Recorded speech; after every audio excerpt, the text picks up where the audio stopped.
apresentemos todo homem perfeito em Cristo. Para isso eu me esforço, lutando conforme a sua força que atua poderosamente em mim. E esse texto, na semana passada, nós vimos que a primeira coisa que nós percebemos no ministério de Paulo é que a fonte do ministério de Paulo é Deus. Ele, por muitas vezes, você vai ver ao longo das epístolas, que ele usa essa expressão, que ele foi constituído, que ele foi feito ministro, e isso servia para reforçar a autoridade, principalmente nesse momento que Colossenses estava sendo atingido por falsos mestres. Então ele tinha em primeiro plano o intuito de reforçar a sua autoridade, estabelecer uma autoridade que não vinha dele, mas ele exercia a autoridade que vinha de Deus. E em segundo lugar, e talvez o que nos chamou a atenção mais na semana passada, é que esse chamado, o chamado de Paulo, o chamado de cada um de nós, o chamado de cada um que serve, o chamado de cada um que ama a Jesus e de alguma maneira está inserido dentro do contexto do corpo de Cristo, vem de Deus. No versículo 25 ele fala: dela me tornei ministro de acordo com a responsabilidade por Deus a mim atribuída. Então a fonte de qualquer ministério é Deus. É Ele quem nos dirige, é Ele quem nos chama, é Ele quem nos dá os dons. Não sei se vocês se lembram que nós lemos sobre os dons concedidos pelo Espírito Santo. Ele quem nos prepara, Ele quem nos traz capacidades humanas, habilidades humanas, talentos, dons. E nós vimos também dentro desse contexto da fonte do ministério ser Deus, que a mordomia, aquilo que nós fazemos, aquilo que nós executamos porque o Senhor nos chamou, mas não é nosso. Todo ministério, todo serviço, tudo aquilo com que nós tratamos e que às vezes nós consideramos como nosso, na verdade pertence ao Senhor. E daí vem a grande responsabilidade de servirmos a Deus. Porque quando no texto diz que nós recebemos, que ele recebeu essa responsabilidade segundo a dispensação de Deus, essa palavra dispensação vem de oikonomia, que quer dizer lei ou regra da casa. E daí vem a palavra mordomia.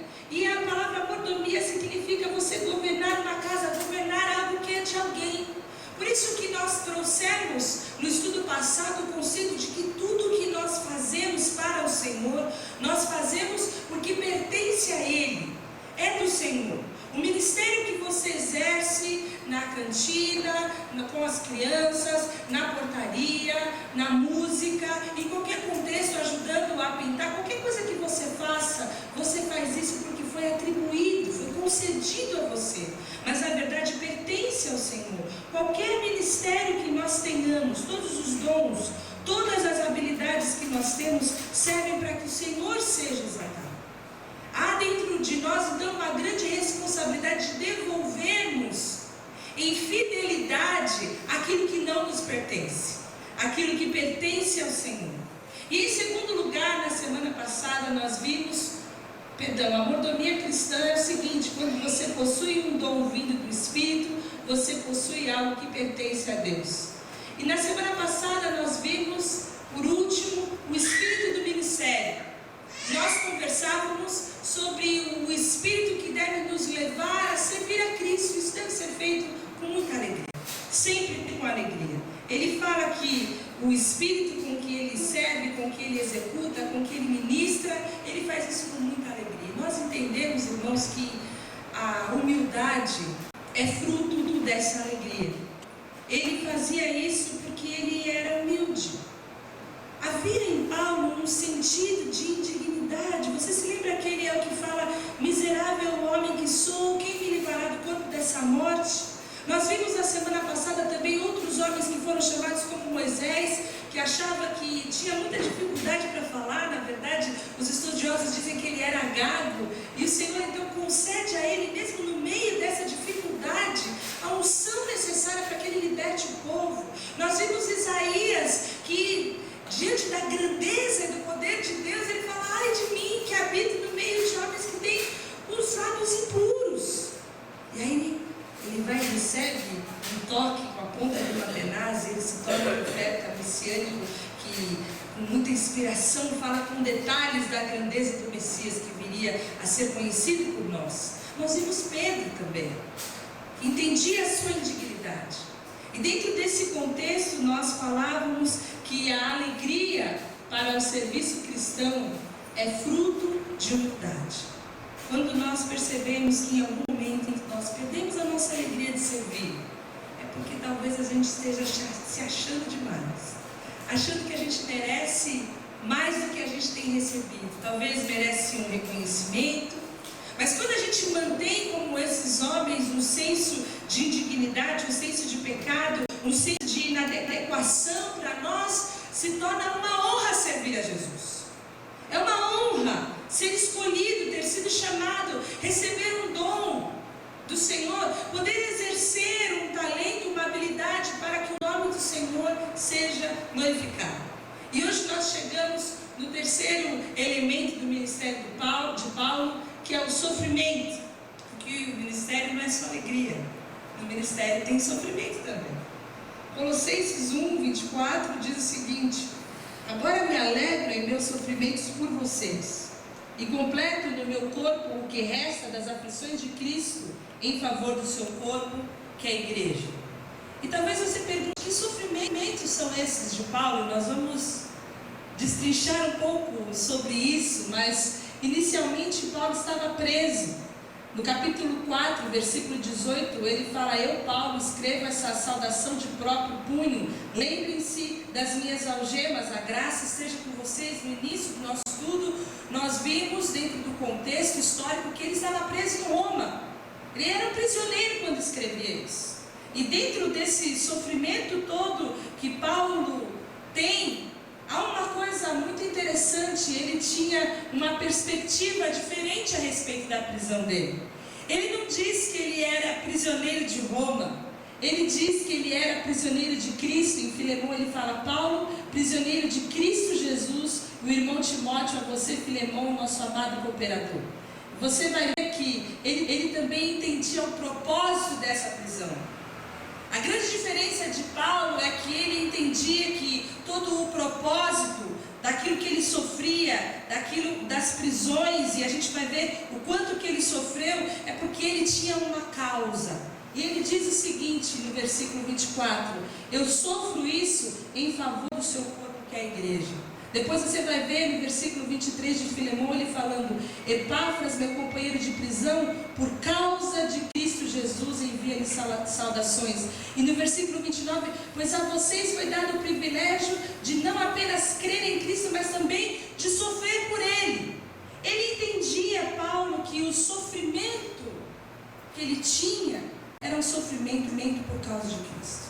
E talvez fique na sua cabeça uma pergunta: como que ele pode completar no corpo dele o que resta da aflição de Cristo? Será que a aflição de Cristo foi incompleta? É isso que Paulo está querendo dizer? Não, de maneira nenhuma. O que ele está querendo dizer é que ele sofre aquilo que seria cabível a Cristo sofrer. Se Jesus estivesse no meio deles, ele continuaria sendo açoitado, ele continuaria sendo rejeitado. Se Jesus voltasse, eles o crucificariam novamente, eles o açoitariam novamente, eles o rejeitariam novamente, e novamente. E nós vemos e temos visto no estudo de Atos, que depois que Jesus foi assunto aos céus, a igreja se colocou como substituta na pregação do Evangelho. Quem foi então que passa a sofrer as perseguições que Cristo sofria? A igreja.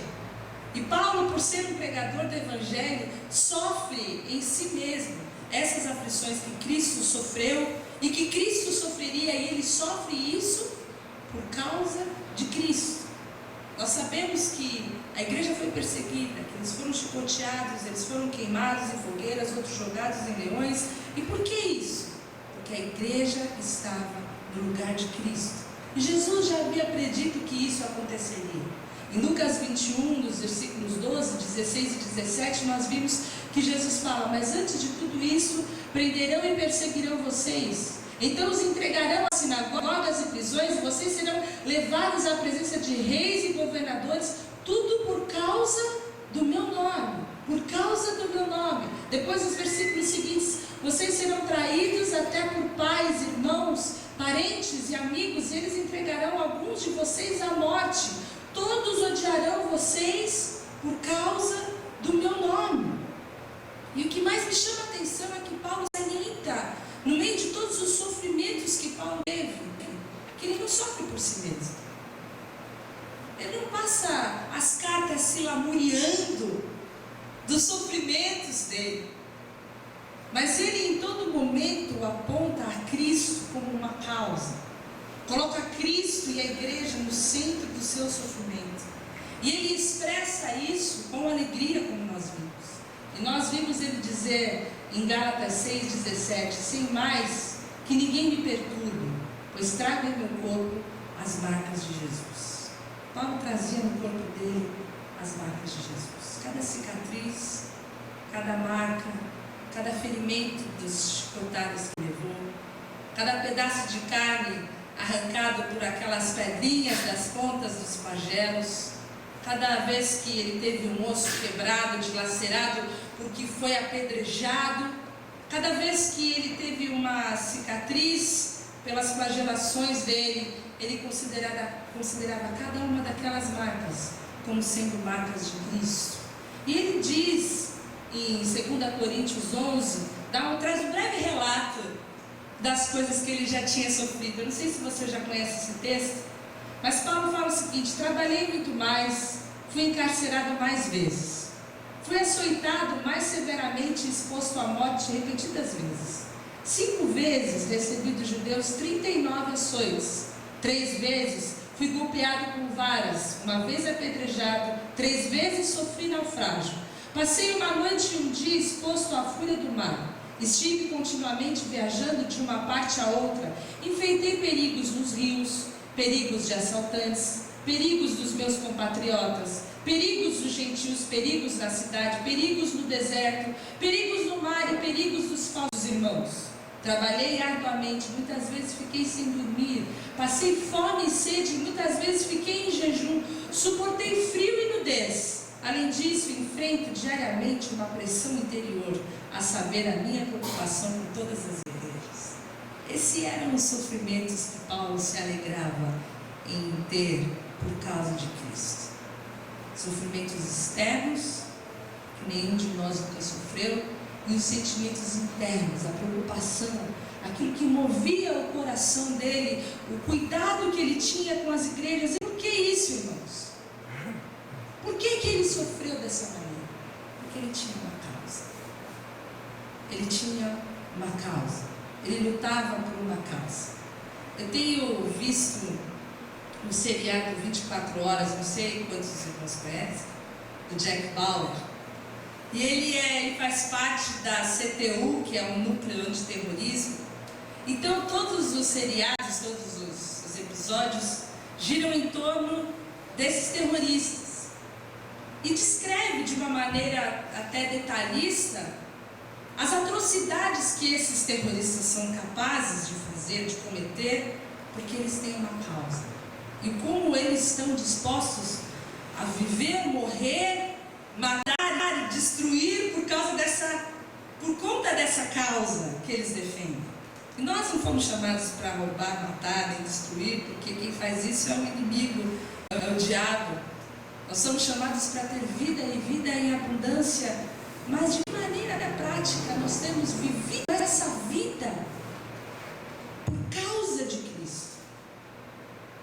Como nós temos enfrentado as dificuldades que nós sofremos, muitas vezes por conta do Evangelho, por causa do Evangelho, como uma honra, como uma alegria, como Paulo enxergava, ou como isso tem sido para nós um peso. Nós vemos muitas vezes, irmãos, que falta em nós esse sentido que Paulo tinha de viver para Cristo. Ele dizia que para ele o viver era Cristo e o morrer é lucro. Ele vivia para Jesus. Ele tinha esse senso de indignidade, de inadequação, de que sem Cristo ele não era nada, ele não era ninguém, ele não tinha para onde ir, nem para onde correr. Como Pedro falou: para onde iremos nós, Senhor? Se só o Senhor tem palavras de vida eterna, o que eu estou fazendo aqui se não viver para ti? Viver por tua causa, viver para o teu louvor. E às vezes, irmãos, de uma maneira prática, nós não estamos dispostos nem a deixar o pecado, nem a renunciar àquilo que é flagrantemente contra a santidade de Deus. É tão raso o nosso conceito da causa de Cristo, que isso não nos impele a evangelizarmos, isso não nos move a orarmos, nem orarmos sozinhos, nem orarmos acompanhados aqui nas quartas-feiras, nem orarmos uns pelos outros.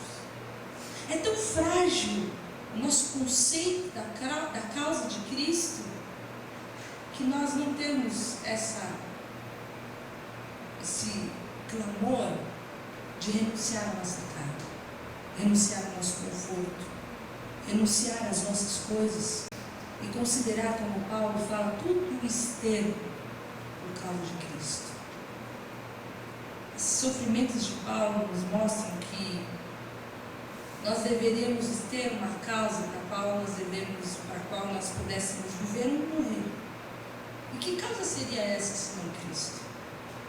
Todos nós temos uma causa, irmãos. Todos nós temos algo pelo qual nós viveríamos ou morreríamos. Uns são os filhos, o marido, a esposa, a família, o casamento, o trabalho, o estudo, a projeção, a realização pessoal, os sonhos. Todos nós temos uma. Mas aonde que se perdeu a nossa paixão por Cristo, que nós não conseguimos aplicar essa renúncia no nosso ministério, naquilo que nós deveríamos fazer para Deus, ser para Deus, viver para Deus? Isso traz para nós uma necessidade constante de renúncia, de serviço, de dedicação. Porque os irmãos que servem têm que abandonar o seu conforto, têm que dedicar o seu tempo, têm que dedicar seu carinho, muitas vezes, deixam o seu orgulho, a sua presunção e vêm servir ao Senhor. E servir envolve sempre uma dose de sofrimento, de alguma maneira. Nós devemos entender que isso é por causa de Cristo. Isso muda a perspectiva que nós temos do serviço cristão.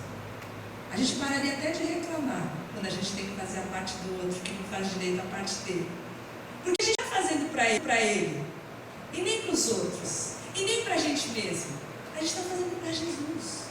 A gente está fazendo por causa de Jesus, para Jesus. E o que é o nosso ministério? E o que são as dificuldades que nós temos, perto das dificuldades que Paulo enfrentou?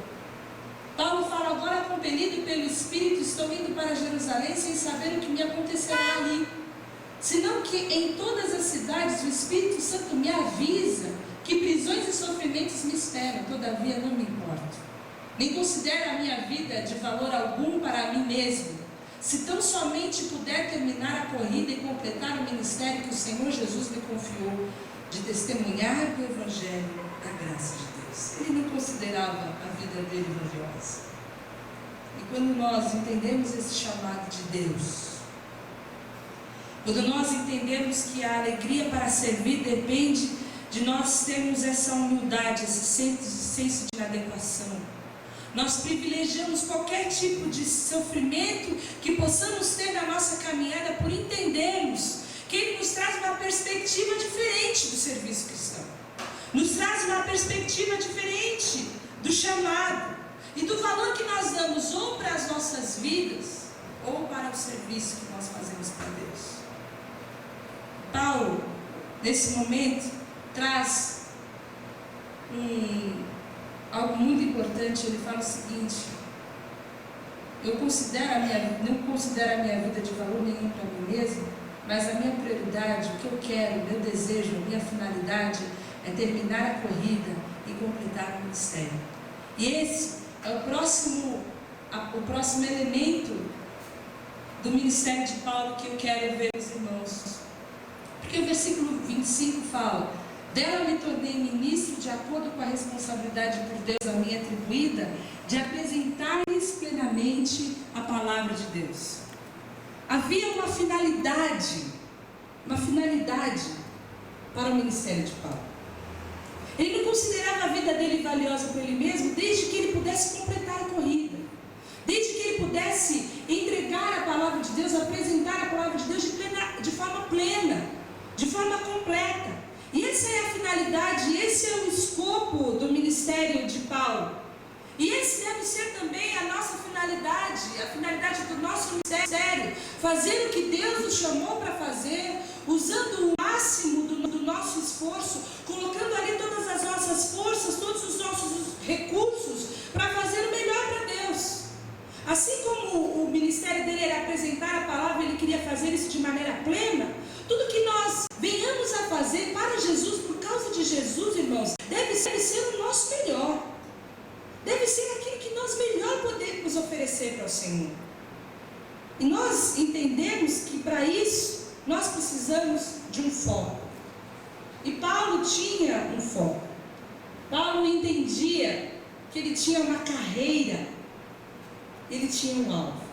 Eu conversava essa semana com uma pessoa, que eu gosto muito de conversar, e ele falava sobre essas dificuldades, essas inconstâncias que nós temos na nossa vida espiritual. E trazia dentro de um contexto a necessidade de nós desenvolvermos na nossa vida espiritual um projeto de vida, assim como nós desenvolvemos a nossa vida secular. Não é verdade que nós temos um projeto de vida? Nós queremos determinadas coisas e porque nós temos aqueles alvos, aqueles objetivos, é que nós lutamos e caminhamos dentro daquilo. Dessa mesma maneira, nós precisamos ter um projeto da nossa vida espiritual. Nós precisamos saber aonde nós queremos chegar, porque a falta de disciplina faz com que nós recomecemos muitas vezes. Na nossa vida secular é assim. A gente recomeça regime, a gente recomeça inglês, a gente recomeça... O que mais que a gente recomeça? Vou aprender instrumento, esse ano eu vou aprender o instrumento, vou aprender o inglês, vou fazer um regime, vou ganhar uma alma para Jesus. A gente está sempre recomeçando. O problema de quem sempre recomeça é que nunca constrói nada. Fica tudo meio acabado e nada construído. E se a gente não constrói nada, a gente não avança, a gente não prossegue, porque a gente não tem um foco. E espiritualmente, irmãos, nós precisamos saber para o que nós somos chamados, para que possamos caminhar em direção a isso. Você sabe qual a finalidade da sua vida espiritual? Uma coisa para o que você foi chamado. Vamos lá. Alguém me ajuda, se vocês não dormem. Uma coisa. Você foi chamado, você lê na Escritura, você sabe que você foi chamado para aquilo. Glorificar o nome de Deus. Quem mais? Ser testemunha. Quem mais? Não mais nada? Então vamos lá, vocês vão lembrar agora. Peguei coisas mais simples ainda. Em primeiro lugar, nós somos chamados para sermos filhos de Deus. O que isso quer dizer na prática, irmão? Que o filho tem um relacionamento com o seu pai. A primeira coisa que você foi chamado é para ter um relacionamento com Deus, um relacionamento de intimidade. Aonde está escrito na Bíblia que nós somos chamados, que nós somos filhos de Deus? Alguém pode me dizer? Aonde está escrito que nós somos chamados e nós somos filhos de Deus? Versículo que toda criança sabe. Deus amou o mundo de tal maneira que deu o seu Filho ingênuo para que todo aquele que nele crê não pereça, mas tenha a vida eterna. Ele nos chamou. Todo aquele que nele crê não perece, tem vida eterna. Nós sabemos disso.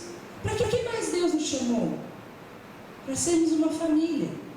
E isso transfere a responsabilidade de mantermos só um relacionamento com Deus para mantermos também um relacionamento uns com os outros. Não é verdade que família dá um trabalhão? Dá um trabalhão, né?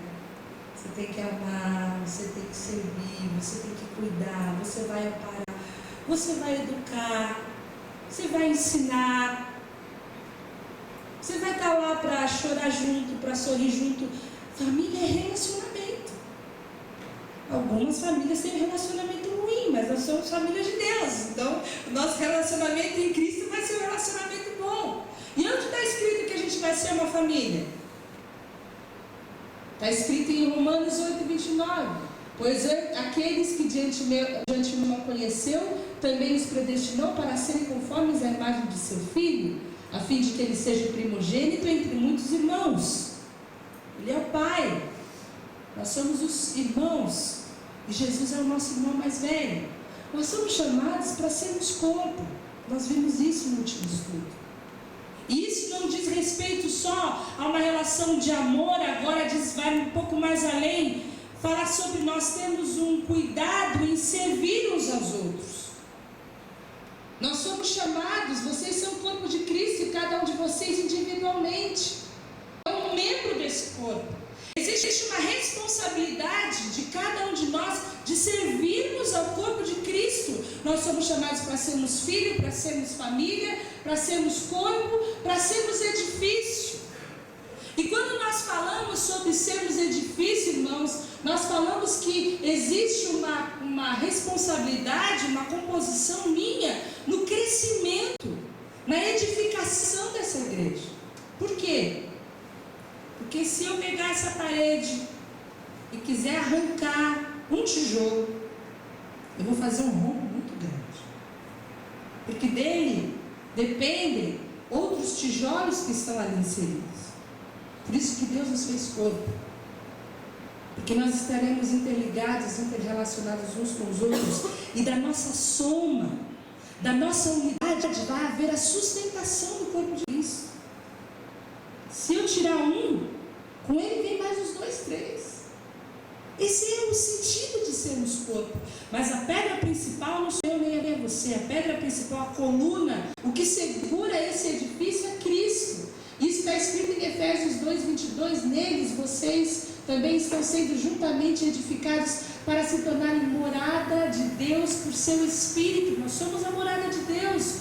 Nós somos chamados para sermos santos. Isso diz respeito ao meu relacionamento com o pecado. Não adianta eu só ser filha, eu só ser corpo, eu ser família, eu ser edifício.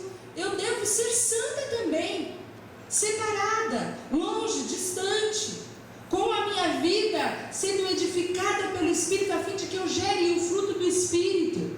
E Efésios 1:4 diz: porque Deus nos escolheu nele antes da criação do mundo para sermos santos e irrepreensíveis diante da sua presença. Nós somos chamados para sermos sal e luz. E isso fala do meu relacionamento com o mundo. E está lá em Mateus 5, 13, 14. Qual é o projeto de vida espiritual que eu tenho diante de Deus para ser sal da terra e luz do mundo? Como eu encaro dentro dos meus relacionamentos no mundo a necessidade e o meu chamado para salgar a terra e iluminar o mundo? Como eu tenho me colocado diante de Deus para ser santa e irrepreensível? O que é necessário em mim ser transformado, ser mudado? Qual é o motivo de oração que eu devo colocar diante de Deus para que Deus me transforme, me mude, me molde? Como eu posso estar inserida, trazendo crescimento e edificação do corpo de Cristo, amando, servindo? Como eu posso estreitar o meu relacionamento com Deus? Para isso nós somos chamados, irmãos. Para isso nós fomos chamados. Antes de irmos à Índia, antes de irmos à África, antes de nós fazermos evangelismo tocando violão e fazendo várias coisas interessantes, necessárias, imprescindíveis para o crescimento do Evangelho no mundo, é necessário que nós entendamos que nós temos uma finalidade para a qual nós devemos servir. E para isso nós devemos impingir todas as nossas forças. Para isso, inicialmente, nós devemos dedicar o nosso tempo, nós devemos dedicar o nosso amor. Qual é a sua mordomia? Como você serve ao Senhor aqui no meio da comunidade? Você tem feito o seu melhor? Você tem feito com alegria? Nós devemos entender, irmãos, que é Deus quem faz de nós servos, é Ele quem distribui, é Ele quem chama. E nós precisamos ter um projeto pessoal para desenvolver essas coisas. Nós temos visto que a fonte do nosso ministério é Deus. O espírito do nosso ministério é a alegria. O sofrimento é a causa de Cristo. A finalidade é cumprir a palavra de Deus, é fazer aquilo para o qual nós somos chamados da melhor maneira possível, plenamente. E Paulo nos apresenta o tema do ministério. Nós vamos encerrar com isso hoje. Nos versículos 26 e 27, Paulo diz o seguinte: o mistério que esteve oculto durante épocas e gerações, mas que agora foi manifestado a seus santos. A eles quis Deus dar a conhecer entre os gentios a gloriosa riqueza desse mistério, que é Cristo em vocês, a esperança da glória. E Paulo começa a falar então para aqueles colossenses que existe um mistério que precisa ser proclamado. Existe um segredo, algo que durante épocas, durante séculos, durante muito tempo foi oculto, algo que por gerações de todos os outros povos, de todas as outras culturas, de todas as outras eras foi oculto, mas que agora foi revelado. E esses segredos de Deus muitas vezes não são revelados. Sobre os segredos de Deus, a primeira coisa que nós sabemos por Deuteronômio 29:29 é que existem coisas encobertas que nunca serão reveladas. São coisas que pertencem a Deus. É o lugar onde termina a nossa inteligência e começa a inteligência de Deus. É o lugar onde termina a nossa explicação e começa a explicação de Deus. São coisas que nunca serão reveladas. Sabe aquele monte de pergunta que você não tem resposta? Pois é, não vai ter mesmo. São segredos de Deus. Quando chegar lá, você vai para a lista que Ele vai te responder. Existem as outras coisas, ou não? Existem as outras coisas que Deus revelava apenas para alguns, para pessoas especiais. Isso está lá em Salmos 25:14. O Senhor confia os seus segredos aos que o temem e os leva a conhecer a sua aliança. Lá no Antigo Testamento, na época de Salmos, o salmista diz: olha, alguns conhecem o segredo de Deus. Por que só alguns conheciam o segredo de Deus? Porque o Espírito Santo não estava derramado sobre toda a carne ainda. Havia uma revelação específica somente para alguns justos. E aí Paulo nos fala o seguinte: Deus tem segredos que agora Ele revela para os seus filhos. Nós fomos feitos filhos a partir da morte de Jesus na cruz do Calvário. A partir da morte de Jesus, todo aquele que não pereceria, porque cresce nele como filho, passaria também a ser filho e teria como herança a vida eterna.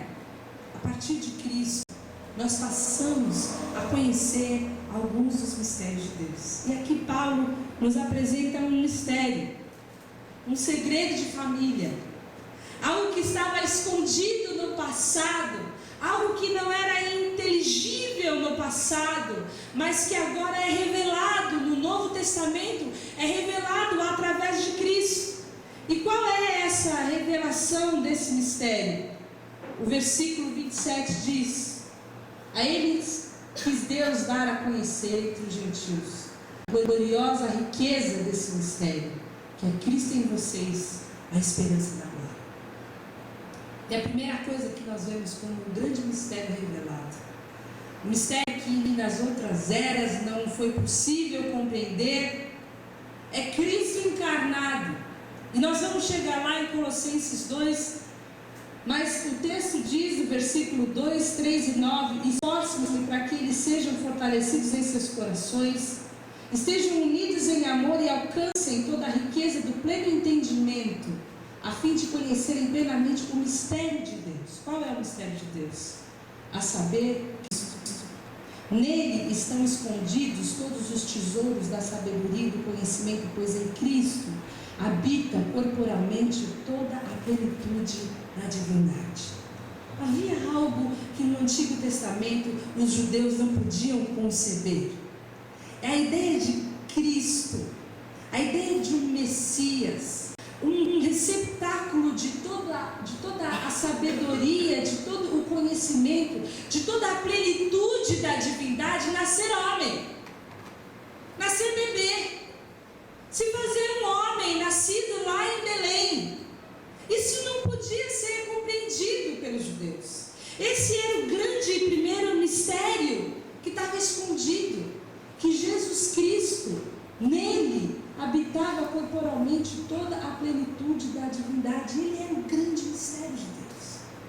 A segunda coisa que eles não puderam compreender, o segundo e talvez o maior mistério que Paulo aponta aqui, é que Cristo, depois de ressuscitado, escolheu habitar em corpos humanos, em corações humanos, e fez de nós um corpo, fez de nós uma morada, e veio habitar em nós. Ele diz: o grande mistério é Cristo em vocês.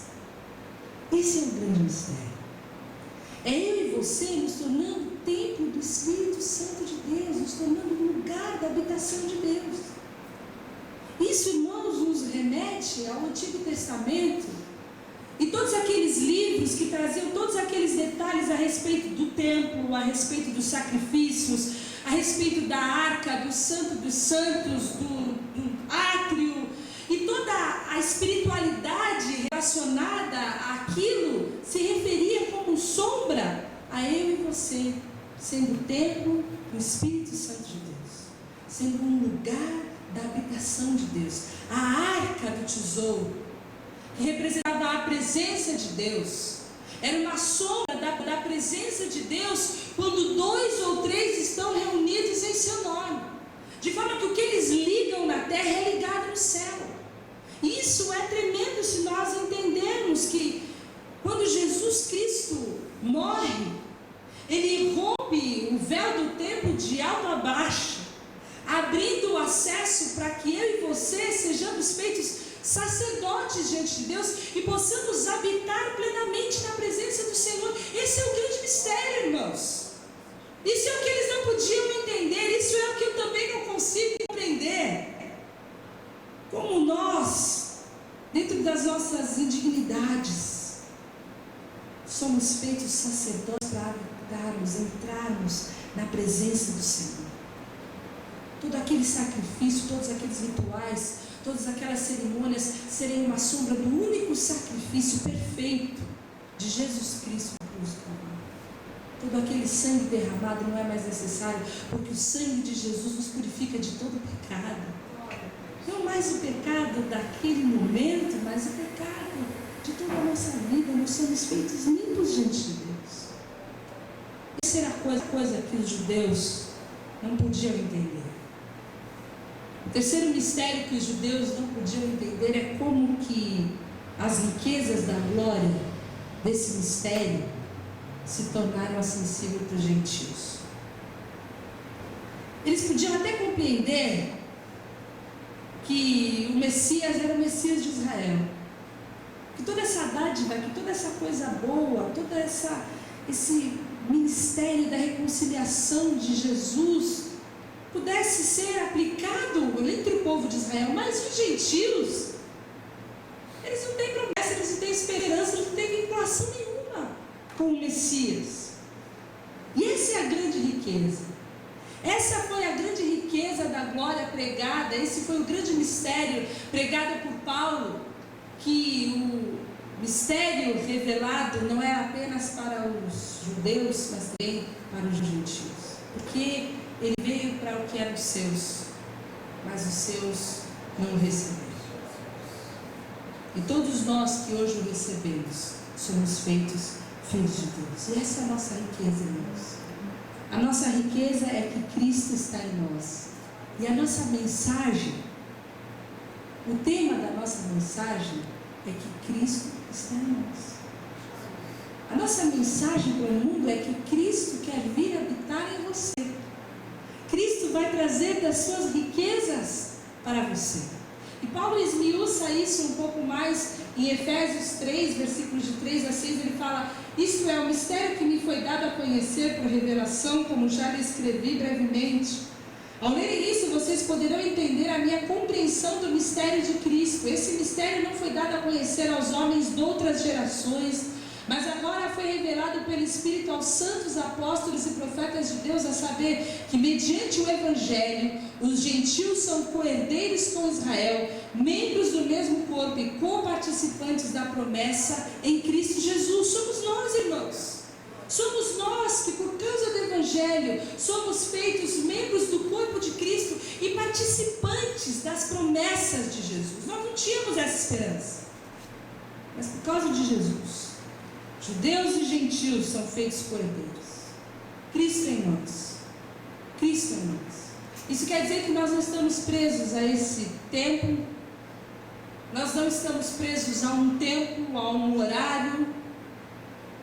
É Cristo em nós 24 horas. É Cristo em nós a segunda, é Cristo em nós a terça, na quarta-feira. É Cristo em nós todos os dias. Cristo em nós quer dizer que nós não estamos sozinhos. Cristo em nós quer dizer que nós não sofremos perigo. Cristo em nós quer dizer que nós estamos escondidos. Ele está em nós. Essa é a nossa mensagem. Não é impor uma nova religiosidade. Nós não somos igreja para fazer isso. Deixe de ir à missa e venha ao culto. Deixe de apresentar oferendas e venha apresentar ofertas. Deixe de fazer isso, deixe de fazer aquilo outro. Comece a praticar isso, comece a praticar. Não, é Cristo em você. Deixe Cristo habitar em você. Deixe Cristo fazer diferença na sua vida. Essa é a nossa mensagem. E é isso que nos enriquece. Essa era a oração de Paulo, que nós pudéssemos compreender o que quer dizer Cristo em nós. Ele fala isso, o mistério revelado é Cristo em nós. Em Efésios 18 eu oro também para que os olhos do coração de vocês sejam iluminados, a fim de que vocês conheçam a esperança para a qual Ele os chamou, as riquezas da gloriosa herança dele nos santos. Vocês precisam ter os olhos iluminados, vocês precisam compreender que riqueza é essa disponível quando Cristo está em você. Essas são as riquezas da glória. E Paulo ora para que essas riquezas nos fortaleçam no íntimo, com poder, por meio do seu Espírito. Cristo em nós transmitindo riquezas, e dentro dessas riquezas e desses tesouros estão escondidos também sabedoria e conhecimento, porque se toda a plenitude, a divindade do Pai habitava no Filho, e Ele veio habitar dentro de nós, isso quer dizer que nós temos tesouros inesgotáveis disponíveis, irmãos. Que tudo o que nós temos está escondido em Cristo. Ele é o nosso recurso. Ele depositou tudo em nós. Conhecimento, sabedoria, misericórdia, amor. Nós, quando falávamos de riquezas espirituais, há um tempo atrás, eu usava a expressão do banco. Nós, sem Cristo, éramos todos devedores para esse banco espiritual. Nós tínhamos uma dívida que nós não poderíamos pagar. Nem a nossa vida inteira de trabalho poderia pagar. Vem Jesus e com seu sangue paga a nossa dívida. E Ele deixa também nesse banco espiritual recursos ilimitados, indisponíveis. E através do seu Espírito nos dá um cartão para acessarmos essa conta cada vez que nós precisarmos. Isso quer dizer que se você está em angústia, você tem paz. Se você está triste, você está deprimido, em Cristo, você pode sacar a alegria do Espírito Santo. Se você está irado, você saca ali um pouco de mansidão, de domínio próprio, o seu problema pode ser resolvido. Nós temos em Cristo todas as riquezas da glória disponíveis, porque Ele veio habitar em nós. Mas nós precisamos compreender o significado dessa esperança. Precisamos compreender que nós não precisamos andar como indigentes, como mendigos espirituais, pobres, inconstantes, distantes do Pai, como filho pródigo, comendo comida de porco, enquanto podemos viver num palácio, desfrutando da presença do Pai. Cristo vem habitar dentro de nós, e Cristo em nós é a esperança da glória. Essa, irmãos, é a nossa grande mensagem. Esse é o tema da nossa mensagem. é que Cristo em nós é a esperança, porque o mundo está sem esperança. O homem sem Deus não tem esperança, o homem sem Deus não tem promessa, o homem sem Deus não tem futuro. O homem sem Deus não vai ter uma segunda chance. O homem sem Deus está arruinado. O homem sem Deus caminha para o inferno. O homem sem Deus caminha para a condenação. O destino do homem sem Deus já está traçado. A única expectativa de esperança para a humanidade é Cristo em nós. É termos e recebermos a esperança de Cristo vivendo dentro de nós. Ele em nós e nós nele, como um galho ligado na videira, recebendo dele a seiva. Ele em nós, sendo toda a plenitude do Pai, porque ele é um com o Pai. É ele no Pai, o Pai nele, nós nele e ele em nós. Essa é a nossa única esperança. Essa semana eu lia uma história contada pelo Baxter Kruger. E ele contava a história que ele estava sentado assistindo um pouco de televisão e abrindo umas correspondências, quando ele viu o seu filho, 6, 7 anos, brincando com um amigo do lado de fora da casa, e eles estavam brincando de guerra. E eles estavam vestidos de soldados, com a cara pintada, cheio de revólver, de capacete de plástico, de espada, de munição. E de repente aqueles dois invadem a sala e começam a atacar, e a guerra começa. E ele foi atacado, e por 5 minutos tiveram explosões e brigas e uma guerra, até que aquela guerra acaba e aqueles dois meninos então saem correndo e vão embora brincar. E então percebe que Deus tem alguma coisa para falar com ele, e a pergunta é: o que pode Deus falar com um homem sobre 2 meninos que entram correndo, brincando numa sala? E a primeira coisa que ele fala e que ele percebe, a primeira pista que Deus dá para ele, é que ele não conhecia o menino. Ele não sabia o nome do menino, não sabia quem eram os pais do menino, de onde o menino veio. Pode ser que se o menino aparecesse no meio da sala, ele soubesse que ele era o pai do amiguinho, mas ele não conhecia esse pai do amiguinho. Dificilmente ele viria correndo em sua direção, dificilmente ele viria brincar com ele. E a segunda pista que ele recebe é que o filho conhecia o pai. O filho conhecia o amor que o pai sentia por ele, sabia o quanto ele era bem-vindo, o quanto ele era querido, e correr em direção ao pai e brincar com o pai era a coisa mais natural para ele. E a coisa mais surpreendente naquela brincadeira e naquela diversão é que o menino foi inserido dentro daquele contexto e ele pôde participar daquela brincadeira. E aí ele pôde perceber que o relacionamento com o seu filho trouxe liberdade para aquele menino vivenciar a intimidade, vivenciar o amor, provar, brincar, sentir, trocar, participar da alegria e da liberdade que havia entre o pai e o filho. Foi quando ele percebeu que Jesus fez de nós os seus amiguinhos. Jesus fez de nós aqueles que podem entrar e brincar e sentir e experimentar da intimidade e da comunhão que o filho tem com o pai. Esse pai fez mais do que isso, irmãos. Ele viu que nós éramos amiguinhos que não tínhamos casa, que não tínhamos família, que não tínhamos futuro, que não tínhamos esperança, que não tínhamos herança, e ele nos adotou como filhos, para que nós pudéssemos habitar em sua casa, viver em sua presença, viver em comunhão com o seu filho, e desfrutar de sermos família e sermos povo. Isso é Cristo Jesus. É Ele nos disponibilizando o acesso ao Pai. Ele disponibilizando para nós todos os recursos dessa casa, disponibilizando para nós uma herança, um futuro certo, um futuro de glória. Cristo em nós, Jesus em seu Pai, o Pai e o Filho, eles perfeita em unidade, e nós em Cristo, e Cristo em nós.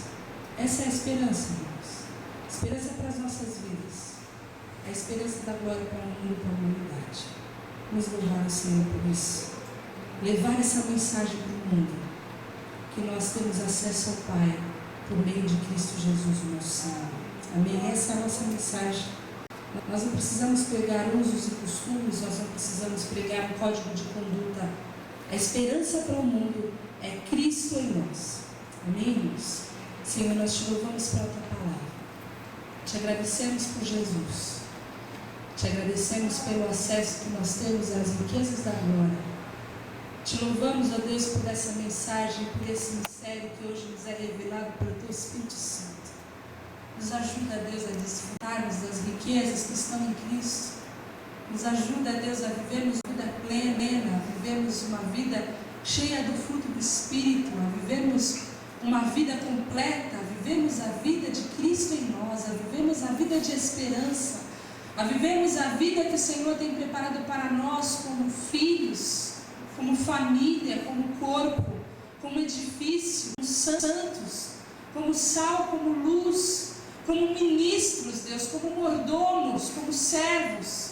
Nós queremos responder ao teu chamado, que o Espírito Santo nos dê discernimento, nos dê ousadia, nos dê um projeto para que possamos avançar e crescer em nossos ministérios, em nossa vida, para que possamos entender a finalidade para a qual nós fomos chamados, para entendermos, ó Deus, o motivo pelo qual muitas vezes nós sofremos, para que possamos viver a causa de Cristo, para que nós possamos viver uma vida de ousadia, sem se envergonhar do Evangelho de Cristo, que pode parecer loucura para uns, mas para nós é o poder de Deus, que possamos entender esses sofrimentos e levar em nossas vidas a vida de Cristo, onde quer que nós estejamos, vivemos uma vida alegre, com um senso de humildade e indignidade, por entendermos que nós não somos nada sem Cristo.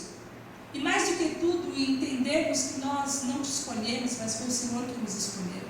Foi o Senhor quem nos chamou. É o Senhor quem tem nos designado, cada um de nós, para o serviço. E nós queremos responder positivamente ao teu chamado com responsabilidade. Que haja compromisso em cada um dos meus irmãos. Que haja um compromisso sincero para contigo, para respondermos em lealdade a esse chamado que veio do Senhor, mas principalmente que haja também nesse momento um compromisso sendo gerado entre nós como igreja, como corpo, a fim de nos importarmos uns com os outros, amarmos uns aos outros e juntos vermos o crescimento desse ministério, cada um contribuindo com a sua parte, para que o teu nome seja glorificado, Senhor. Eu peço em nome de Jesus. Amém. Deus abençoe.